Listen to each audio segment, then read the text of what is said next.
সিরাজগঞ্জ জেলার কাজীপুর উপজেলাধীন এই চরগ্রিস ফ্ল্যাটবারের উত্তর পাশে কিন্তু বর্তমানে ভয়াবহ আকারের ভাঙন শুরু হয়েছে। এই ভাঙন কিন্তু শুধুমাত্র এবছর যে হয় তা নয়, এর আগে হয়েছে। এখান দিয়ে বাঁধ করা হয়েছে এবং ফ্ল্যাটবারও তৈরি করা হয়েছে, তারপরেও কিন্তু এই ভাঙন রোধ করা যাচ্ছে না। প্রতি বছর বর্ষার শুরুতেই কিন্তু এখানে প্রচুর পরিমাণে ভাঙন শুরু হয়ে যায়। এবার এবছর কিন্তু তার ব্যতিক্রম নয়, এবছরও ভাঙন শুরু হয়ে গিয়েছে। আর এখন বর্তমানে এখানে যদি জিও ব্যাগ না ফেলা হয় তাহলে হয়তো এই ভাঙন আর রোধ কোনোভাবেই হবে না। আর যেহেতু এখন যমুনা নদীর পানি বাড়তেছে, সেক্ষেত্রে দেখা যাবে যে এখন ভাঙনের তীব্রতা আরও ধীরে ধীরে বাড়তেই থাকবে।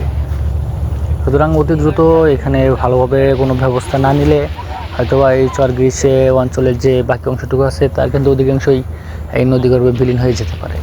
এই চরগ্রিসের যে যমুনা নদীতে ভাঙন হচ্ছে, এর ফলে কিন্তু শুধুমাত্র যে মানুষের মাটি যাচ্ছে তা নয়, মানুষের বৃত মাটির সাথে সাথে মানুষের জীবনযাত্রার উপর কিন্তু ব্যাপকভাবে প্রভাব ফেলছে।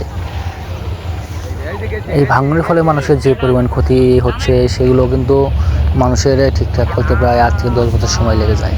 আর অনেকের দেখা যায় যাদের সম্পূর্ণ ঘরবাড়ি হারিয়ে তারা নিঃস্ব হয়ে যায় এবং তারা পথের ঢালে ঢালে বসবাস করতে শুরু করে। এই যে ক্ষতিগুলো হচ্ছে, এই ক্ষতিপূরণের দায় কে নেবে? আর এখান দিয়ে যে জিও ব্যাগ বা বাঁধের কথা হয়, সেগুলোর বিল পাস হলেও কিন্তু এখানে কিন্তু ঠিকঠাক মতো কাজ হয় না, আর যে কারণে কিন্তু এই ভাঙনগুলো বরাবরের মতো চলতেই থাকে।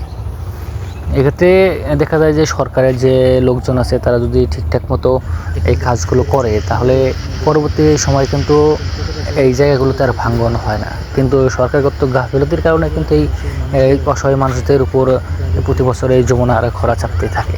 আর এই যমুনার ভাঙনের যে তীব্রতা সেটা আপনারা এখন দেখতে পাচ্ছেন, যেখানে কী পরিমাণে ভাঙনগুলো হচ্ছে।